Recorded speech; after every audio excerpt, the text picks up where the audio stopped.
verse 17. You notice it goes back to the you in verse 17.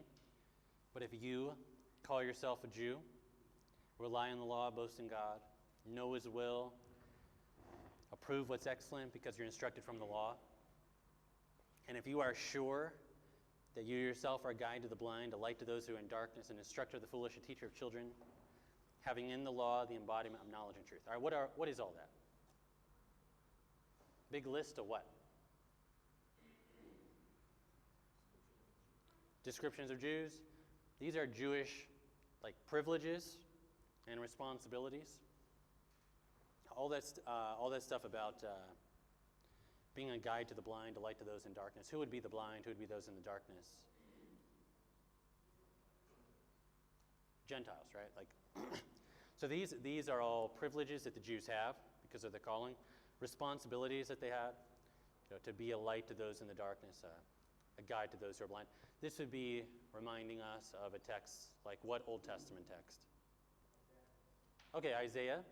But even before that, the one that Isaiah is probably looking back to, in the initial call at Mount Sinai, in Exodus 19, what did God say that his people would be? They'd be like a kingdom of priests, a holy nation. They would mediate God's words and his wisdom and his light to the world, and then you see later in Isaiah, adding dimensions of the servant, would be bringing God's light to the ends of the earth. So this is all good stuff, right? Jewish privileges, Jewish responsibilities, all of them centered on them having the law.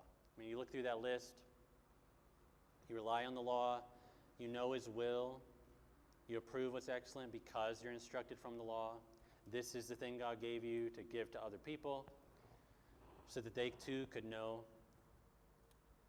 God's will because you have in the law the embodiment of knowledge and truth. So everything's centered on the law. Then 21 to 24. Someone want to read that?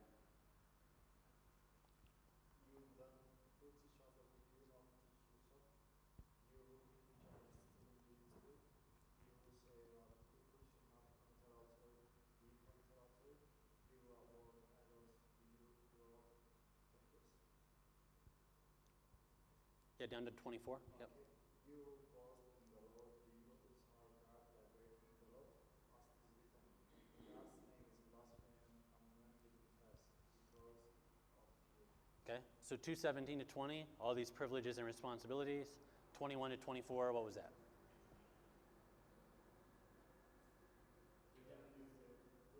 Yeah, you haven't done anything with them.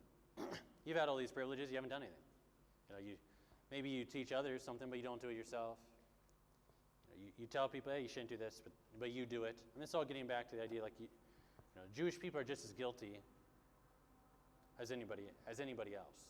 They do the same things, going to be worthy of the same judgment. That's the whole point of the chapter. But notice at the end in 24, he says, "For as it is written, the name of God is blasphemed among the Gentiles because of you." So, and 23, "You who boast in the law dishonor God by breaking the law."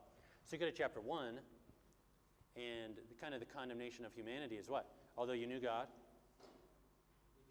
you did not honor him as God. And then here, the Jews have also dishonored God by breaking God's law.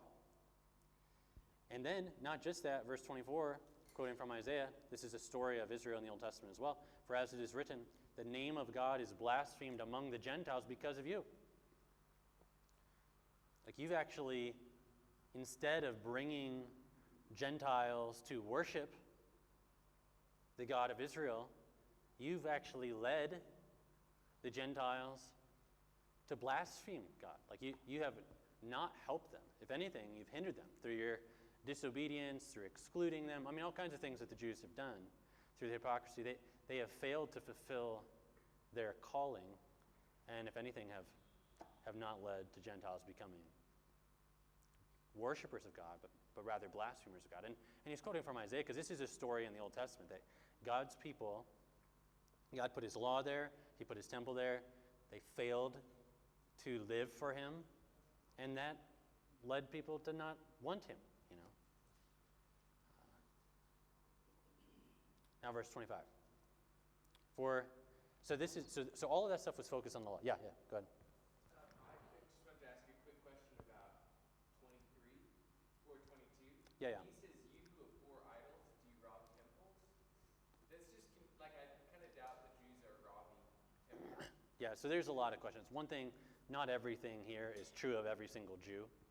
So there might be stories that Paul's appealing to of various things they've done, sacrilegious things, or literally robbing temples. Some people aren't sure if it's robbing temples like literally, or if it's like basically just saying you've done irreligious, sacrilegious things. Like you're telling people not to follow idols, but you dishonor God. You don't honor the things of the temple or whatever, whether it's a specific temple or whether these are stories of Jews doing things to other people's houses. I don't know. No one's sure exactly what is going on there. But the basic point is you are telling people one thing and you're living in a way that contradicts that. And that's leading people not to God but away from God. And this is kind of the end of his indictment, of the Jewish people. But I'm not actually sure. No one's fully sure what specifically he's referring to. Yeah. I was talking about, with this verse, maybe he's talking about the love of money, because another part of stuff is letters.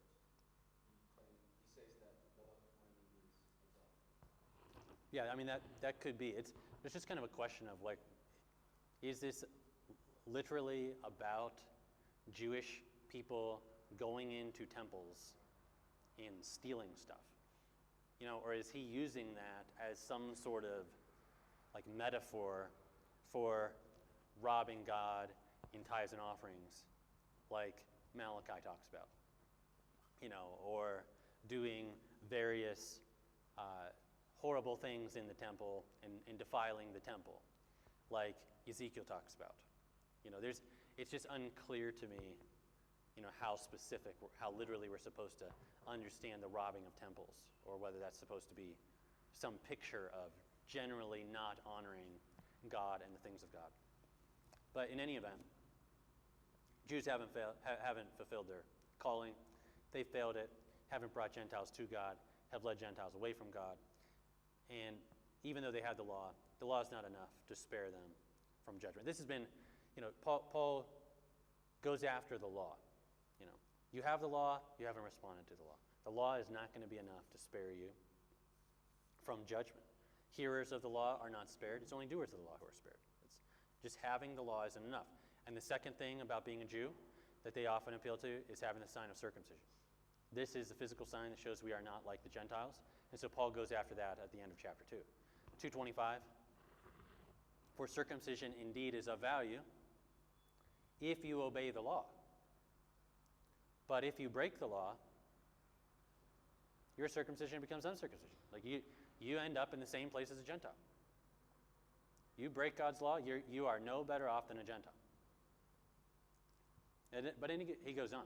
So if a man who's uncircumcised, a Gentile, keeps the precepts of the law, which is an interesting thing to think about, because isn't one of the precepts of the law to be circumcised? But here he's thinking of like, you got an uncircumcised guy, and he's actually keeping the precepts of the law. Will not his uncircumcision be regarded as circumcision? Like he'll be treated the way you want to be treated if he actually does what God says. Then he who is physically uncircumcised but keeps the law will condemn you who have the written code in circumcision but break the law. I think this is a rehearsing of the same kind of things he's been saying, just all focused on circumcision. The key verses are 28 and 29. For no one is a Jew who is merely one on the outside, but a Jew is one on the inside. And circumcision is a matter of the heart, done by the Spirit, not by the letter. And the person who has that, his praise is not from man, but from God. This is the end of this main argument. That what will matter to God at the final judgment is not your ethnicity, or whether you have a physical sign on your body. What will matter to God is whether you have a new heart, whether your heart has been circumcised, whether your heart has been changed. And that work can only be done by the Spirit of God. It cannot be done by the letter. And the person who has that will be the person who gets God's praise at the judgment. Probably a playa on the word Jew there, I would think. So where does the word Jew come from? Like, what's the origin of the word Jew? Judah. So prior to the divided kingdom, like north and south, Israel, Judah, like David, I don't think he would have been calling all the people Jews. You don't, and this usually holds true in the story as well. Like in the Exodus, you could talk about that people group that was delivered as whom? Who were they? Israelites or Hebrews. Those are the two. Hebrew probably coming from Eber, one of the descendants of Shem, the Ibaru people. You have the Hebrews or the Israelites. Israel connected to what person? Jacob. Okay? Later on, you'll start to see Jew a lot more. Jew is connected specifically with Judah. You got Israel in the north, Judah in the south. Eventually, Israel basically becomes not really around very much after the Assyrian captivity, but Judah is where the descendants of David are. King's still on the throne for a lot longer. So the Jewish people connect back to Judah. What did Judah's name mean? Like, why was he named the way that he was? Like, he was named Judah, and then it says... Yeah, it's about praise, right? And so I wonder if there's not a play on the word, in this section. If you call yourself a Jew at the beginning of the section, like you call yourself one of the praised people, how the section begins, and then it ends with, no one is one of those people just by virtue of the outside. What God really cares about and what he'll be looking for at the judgment is the condition of your heart. And a person who has heart transformation will be the one that God praises at the judgment. Yeah? Could you contrast a little bit what Paul means by the written code or letter and law? Yeah. So this is he doesn't use letter a lot. And pretty much when he uses letter, it's always bad. Okay? So law, Paul's like really good on law. He sees the law as being like a helpless victim that's kind of been taken captive and used by sin to kill people. But but on the whole, he'll say the law is spiritual. The law is holy. The law is righteous. The law is good. He will not say that about letter.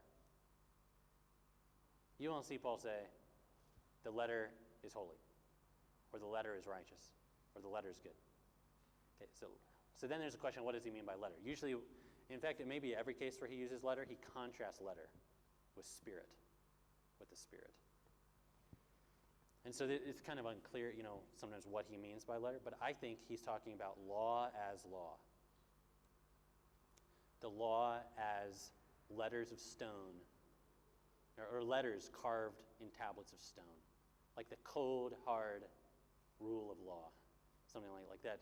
The law as law can't change the heart. The only one that can change the heart is the Spirit of God. So I think that's the kind of thing that he uses with letter. Can look at Paul real quick. Some of these letters are not what we're looking for. Letter. Here we go. Who made us sufficient to be ministers of a new covenant, not of the letter, but of the Spirit? For the letter kills, but the Spirit gives life. Letter, old covenant, law as law. Cannot deliver, cannot give life, the law kills. The letter, but not the law kills, the letter kills. I think it's talking about specific, law as law kind of idea. I think those are your two main places where you see that. Yeah, I think they're talking about the same. I think they're talking about the same law. They're dealing with different contexts, but so Paul. So, like an example, Jesus says, "I didn't come to abolish the law; I came to fulfill the law." Paul also thinks Jesus is the fulfillment of the law. Christ is the end of the law, resulting in righteousness for everyone who believes. Things like that. So that, or now the righteousness of God has been revealed apart from the law, although the law and the prophets bear witness to it. So he sees the law as bearing witness to God's righteousness in Jesus. He sees Jesus as the fulfillment and culmination of the law, which would be what Jesus is getting at in Matthew 5. So you have texts like that. Paul also says, do we then overthrow the law by what we teach? No way. On the contrary, my teaching upholds the law of Moses. Paul loves the law. He upholds the law. But he also recognizes that the law has been unable to deliver. He recognizes that sin, when the law comes into a person's life who's still in the flesh, sin seizes the law and uses it to kill. And so we need to be released from it, or else we'll be killed. Something like that. So we have to die to the law to be able to live for God. We'll see all this later in Romans. I love Paul and the law. We'll talk about Paul and the law more. But yeah, these are really good questions, especially the abolish the law stuff, because in Ephesians 2, Paul seems to use the same language. He says, by abolishing the law expressed in his commandments and decrees, God has made one new people in Jesus. So some good, there's always good stuff to talk about with Paul and the law. But we will get there. We'll talk more about it later. What about, are you a true Jew? Are you like a Jew on the inside? When we gather on Sundays, are we a gathering of true Jews? Yeah. Think so? Others? Are you a true Jew? Like, are you a Jew on the inside? There's this question you could ask about Romans 2, 18 or 28 and 29, about whether you have to be a Jew on the outside to be a Jew on the inside. Okay, so if I said, are we the children of Abraham? Yeah. Do you guys know that song, Father Abraham? You do? Very good, very good. I don't really know the reason for that song, or all of the rationale behind that song, but the one thing that it says, what is the one thing it claims? Yeah, Father Abraham had many sons. I am one of them, and so are you. You agree? The one thing it claims, is that true? Yes, right? And how do you know that? We call ourselves the children of Abraham because of what kind of text? Romans 4, Galatians 3. Anything else? Okay, definitely those texts, Galatians 3 and Romans 4. Okay, what about, have we experienced the circumcision of the heart?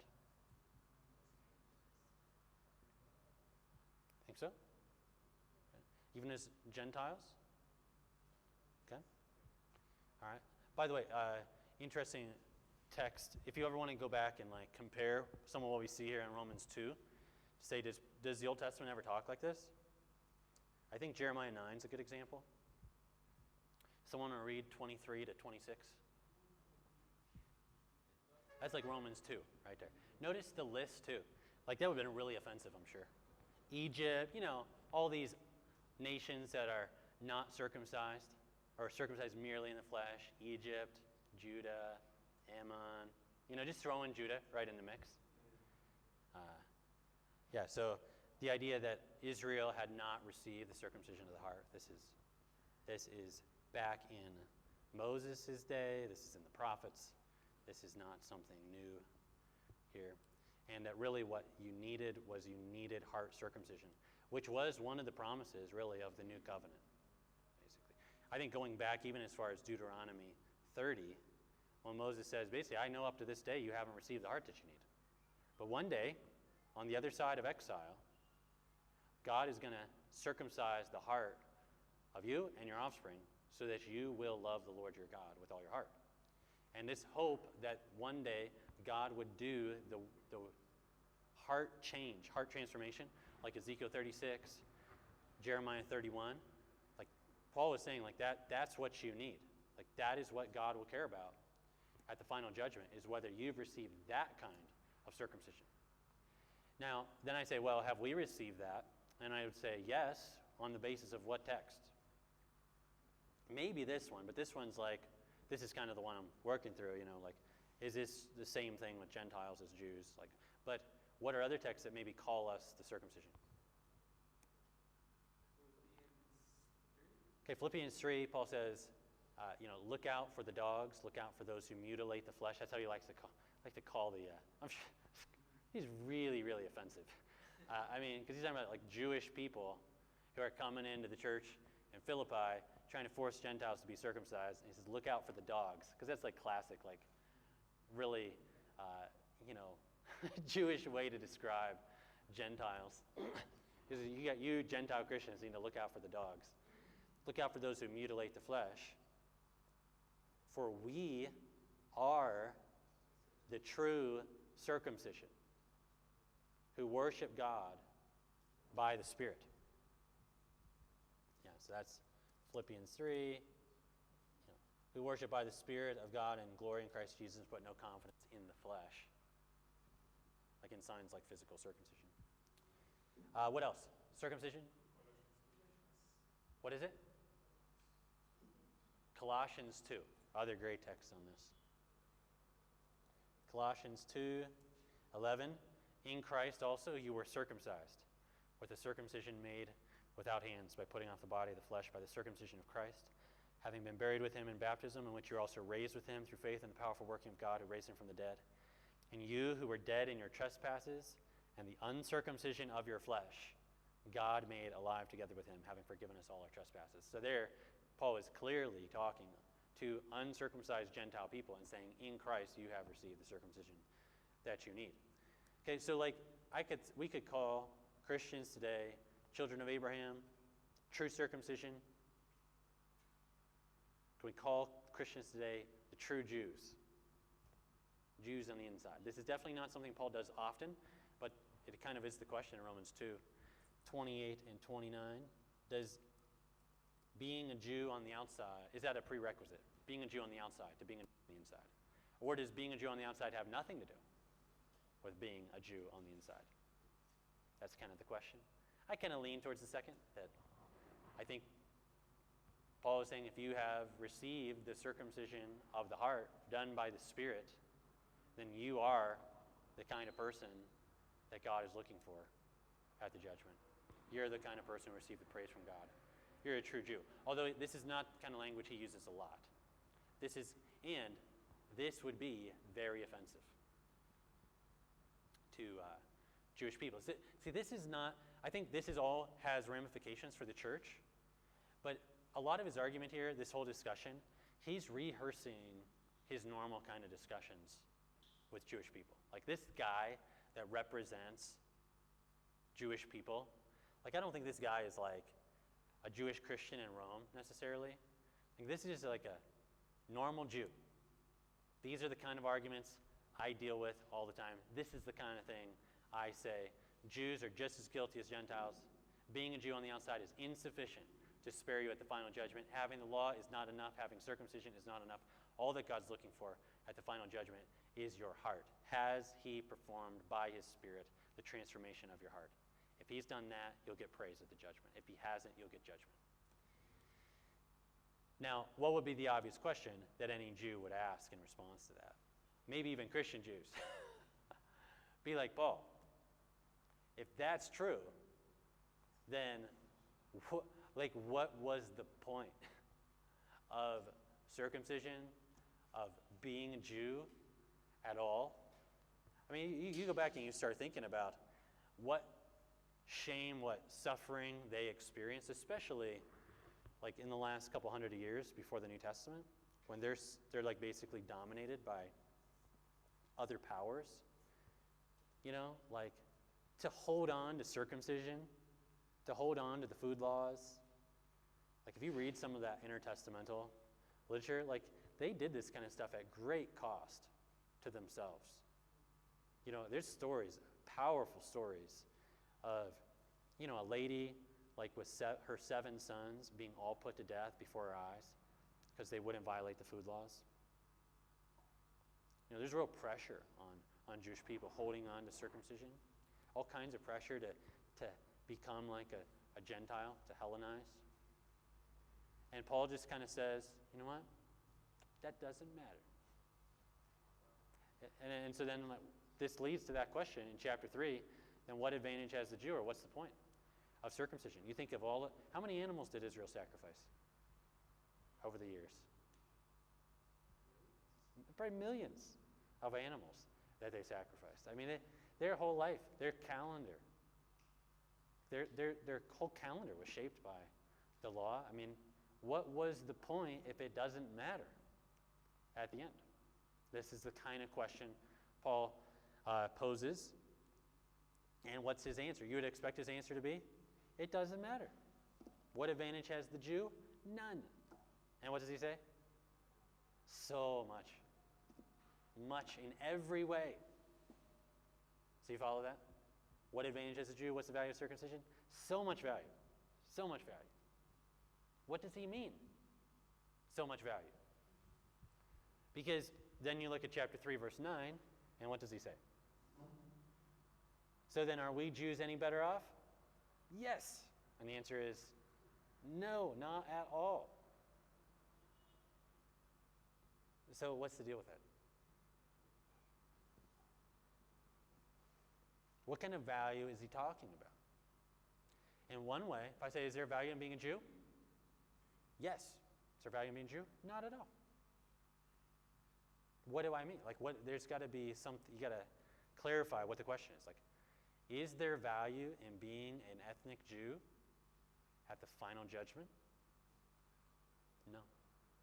That's not good. If you're relying on that anyway, that is not going to be enough. That will not matter to God. Is there value in being a Jew in this life or in the history of Israel? Absolutely. So much value. I mean, it's almost hard to describe all the ways in which you were better off if you were a Jew. What are some of them? And Paul only points out one here, but there's all kinds of them. Yeah, you got the Word of God and nobody else did. I mean, the vast majority of people throughout the history of the world before Jesus, what was their life like? You know, they grew up, lived their life, died. Never heard any revelation, any written revelation from God. That was the vast majority of the people in the world. They could see the heavens, but the written revelation of God, which was necessary to know God, they never saw it. Only one nation had it in all the earth. That was Israel. But what were other blessings? Paul only says this one, entrusted with the oracles of God. Christ came from them. The election, the prophets who were always there preaching. I mean, what other nations have that going on? Maybe one of the prophets of Israel would say, hey, you guys are going to get judged. But that was pretty rare even. And it usually wasn't even directly to that nation. Like to call, Jonah is kind of not normal in that. He actually goes to the nation, to Nineveh, and actually calls them. But most things that the prophets are saying about the other nations, they're just being said to Israel. They're really, really bad, and God's going to judge them. They're not actually going to those nations and calling them to repent. But the prophets are calling Israel to repent all the time. They had the patriarchs to look back to. They had some really faithful people. Moses, David. They had the temple. God was meeting with them. In the wilderness, they could walk outside and look and see the presence of God. I think that first generation, they open up their tent every day. They had them all facing the tent where God was meeting. There's a cloud over the tent. You open up your tent every morning and look outside, and there's God. There's visible manifestation of God. What would that have been like? If you doubt, anything, go outside and look. God is there. He's visibly moving us forward, coming back over the tent. Nobody ever got anything like this other than Israel. All the privileges in the world. So you say, what's the value of being a Jew? Much in every way. Paul says the main thing, they were entrusted with the oracles of God. What if some were unfaithful? Okay. This text right here, 3:1-8, is really tough. It's a bunch of questions back and forth. It's like a text, if you read it really quickly, you think you understand it, and then the more that you look at it, the more like I'm not sure if I follow that text. So I want you to look at it with the person next to you, and I want you to try to follow the questions. Who's asking these questions? Why are they asking? Like, what is Paul saying, and what is like someone objecting to him? So just 3, 1 to 8 with the person next to you. Got 6 groups here. Just see if you can follow the text and make sense of it. 3, 1 to 8. All right. So just wanted to get a chance to look at it. Okay. You can take a look at this picture up here. This picture always reminds me of Romans 3, 1 to 8. Because the first time you look at it, like, oh, that makes sense. Then the more that you look at the picture, what do you notice? Like, wait a second. There's 2 people on the same staircase, and one is walking up and one's walking down. Or, like, there are people walking on different sides of the staircase. You see what I mean? Like, you look at it the first time, you're like, that's easy. But then you look at it like, that doesn't all make sense to me. I think of that when I think of Romans 3, 1 to 8. You know, it's a text, it's kind of like this hidden text in Romans that hardly anybody really pays attention to. But it's just back and forth with these questions, and it doesn't all seem to like follow very easily. It's hard to even know sometimes who exactly is saying this, and why are they saying it. So let's just see if we can walk through it. So obviously, 3:1, what advantage has the Jew, or what's the value of circumcision? This is a question Paul knows everybody's going to ask him in light of what he just said. So his answer is, much in every way. To begin with, the Jews were entrusted with the oracles of God. Okay, that's his answer. The next question seems to be kind of a response, an objection back to him. Well, what if some of the Jews were unfaithful? Which is probably an understatement when you read the story of Israel. All right, what if some of the Jews were unfaithful? Does their faithlessness nullify the faithfulness of God? Okay, if that is coming from a Jewish point, like objection to Paul, what are they getting at? Like, look. Okay, so maybe some of us weren't as faithful as we should have been. But are you saying, Paul, that means God's going to be unfaithful to his promises? And how does Paul have to answer that? No way, because I mean, God will be true even if every human being's a liar. Like, God always keeps his word. God always is faithful to what he said. Okay?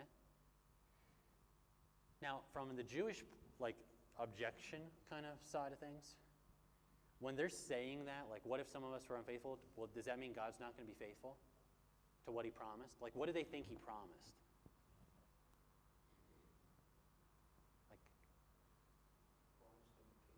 Yeah, promised us a kingdom. He promised to save us. He promised to be for us. Okay? So what are you saying, Paul? God's not going to do that? God's not going to be faithful to do what he said? Paul says, no way.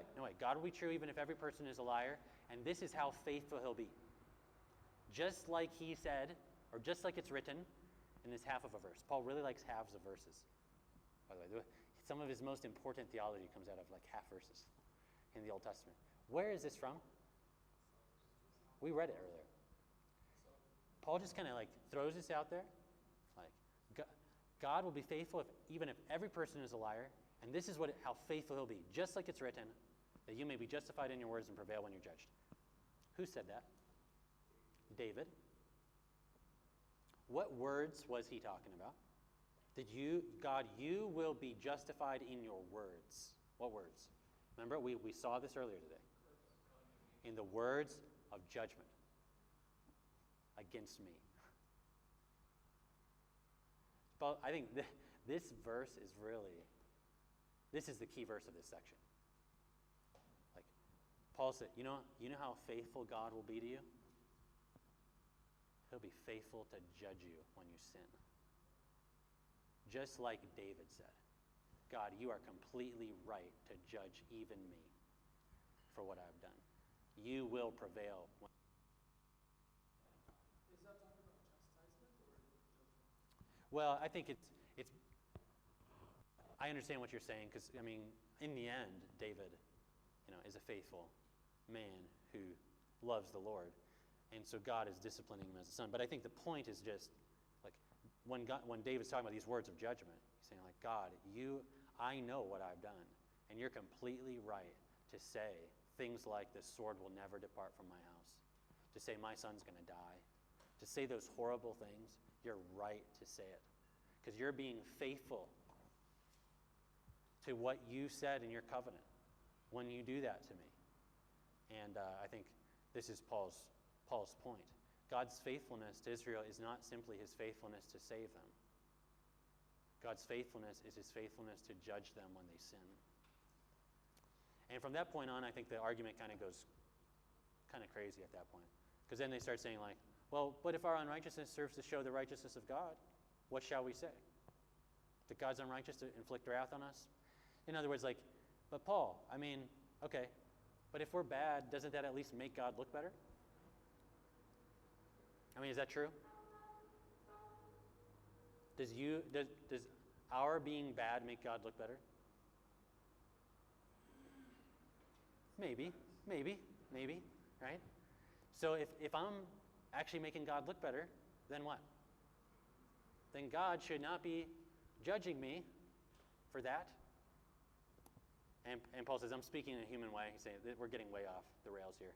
But no way. Because then how could God judge the world? Every person in the world could say that. Verse 7, but if through my lie God's truth abounds to his glory, why am I still being condemned as a sinner? There's a little bit of question of what he's saying there. Like, that could be saying the same thing. Like, when I am not faithful, that makes God's truth look better. So God shouldn't judge me. Or Paul might be saying, you guys think I'm lying in what I say. Well, if my lie actually makes God look better, why are you against me? He's like throwing the same kind of logic back at them. And why not just do evil that good may come? As some people slanderously charge us with saying. And Paul then just closes it, says, their condemnation is just. I think he basically says, I'm done with this. I'm not talking about this anymore. They will get everything they deserve. And then he's going to close the argument of this whole section. What then? Are we Jews any better off? No, not at all. For we've already charged that all, both Jews and Greeks, are under sin. As it's written. Where's this text from? 3:10 to 18?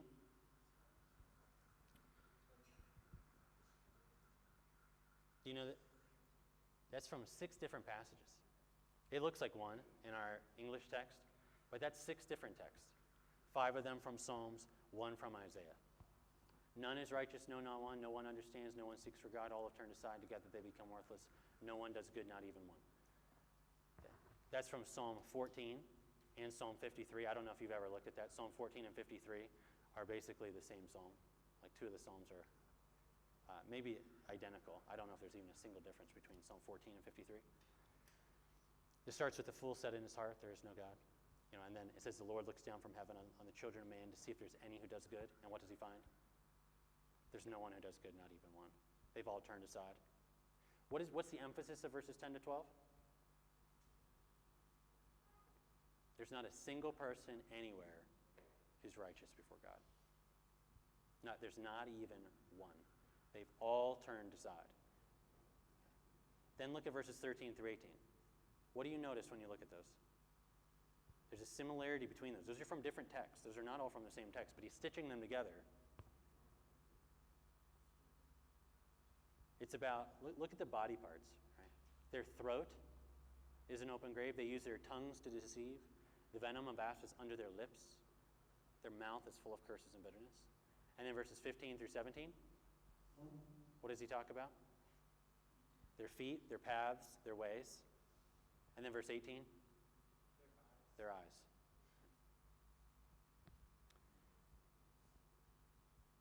So verses 10 to 12, all these quotes, the quotes from the Old Testament, I think focus on the universality of sinfulness. Like, there's not a single person anywhere who's righteous before God. All people are sinners. All people are ungodly. All people are unrighteous. But then, what about the next verses? Every part of every person has been tainted by sin. This is Paul's view of sinfulness. There's not a single person that is not under sin. And there's not a single part of any person that's not been tainted by sin.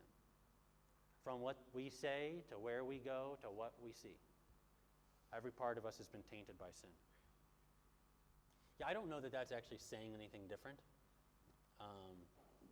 You're saying, I think in Paul's quote, both of these are about what happens to God. God will be justified in his words, and God will prevail when he is judged.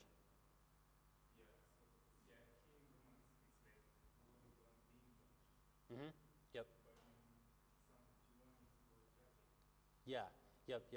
So you are right in your verdict and justified when you judge. Mm-hmm. Yeah. I'm not 100% on this. We can take a look real quick at the Septuagint here. Yeah. So he's just following the Septuagint. Yeah. In order that you may be justified in your words, and you might prevail when you are judged. Yeah. He's just following the Septuagint reading. And you'll see in the ESV, they just take Psalm 51 as blameless in your judgment, which could be taken either way. As either in your judgment of me, or when you're held up and we see whether you're right or not to do this, you'll prevail. So I don't know that there's really that much difference between the two, but that's a good observation. It does look a little bit different. But I'd say Paul's just following the Septuagint there.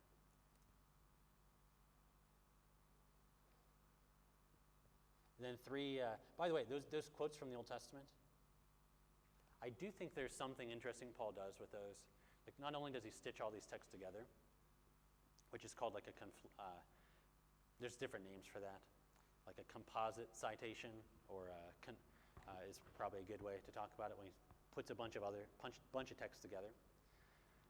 If you go back and you look at the Old Testament context of those, there's something interesting. They're very similar in that when it says the fool says in his heart there's no God, God looks down from heaven to see if there's anybody who fears him. He finds there's not even one. Or when it says their throat is an open grave, who is saying that? David, right? Or like other psalmists say their throat is an open grave. Okay? So like in those contexts, originally, who's the them? Gentiles or other like people from Israel who are like attacking, this is often the case, other people from Israel who are like attacking David or the righteous, which is all over the place in the Old Testament too. So it's like Gentiles and rebellious Israelites.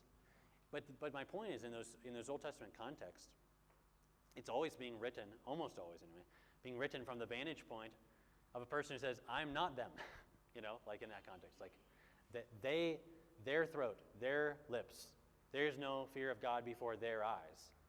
But clearly in this text, Paul is using that stuff, saying about, look at all these texts about all these bad people, and what is he saying with that text? He's saying everybody before God is actually in that condition.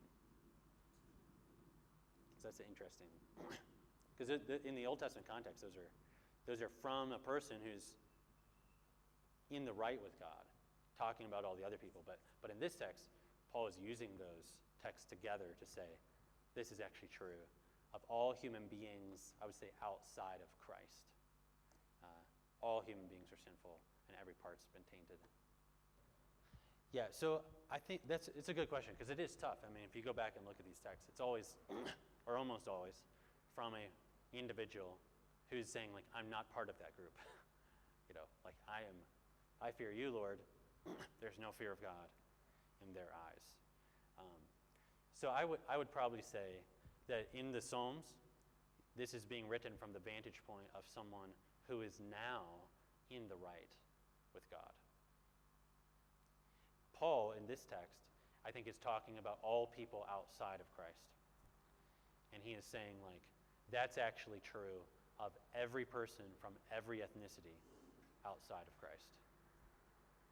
Now, what I'm getting at then is that once you are justified and your heart is changed, this does not apply to you in that way. Like Like, I wouldn't say to my church, you know, you guys don't fear God. You guys, bunch of deceivers and liars, and, you know, everywhere you go, there's destruction. You know, God actually changes us. But I think the point in this context is every person, every ethnicity outside of Christ, that we're all in the same boat. Like, that is the point of all of 118 through 320. That God pours out his wrath on all people who are ungodly and unrighteous, and all people are ungodly and unrighteous. And then that ends with his summary verses 3:19 to 20. Now we know that whatever the law says, it says those who are under the law or in the law, so that every mouth may be stopped, and the whole world may be held accountable to God. For by works of the law, no human being will be justified in God's sight, since through the law comes knowledge of sin. You know what people are going to say to God at the judgment? Nothing. Nothing. I mean, Paul is wanting you to picture this final day when every person from every ethnicity is standing before God, being condemned, and what are they saying? Nothing. Completely shut down. Condemned by their failure to respond to creation, to the law if they got it, to what was written on their hearts. Their conscience is condemning them. Every human being, every ethnicity in the same boat. This is like the end of this section.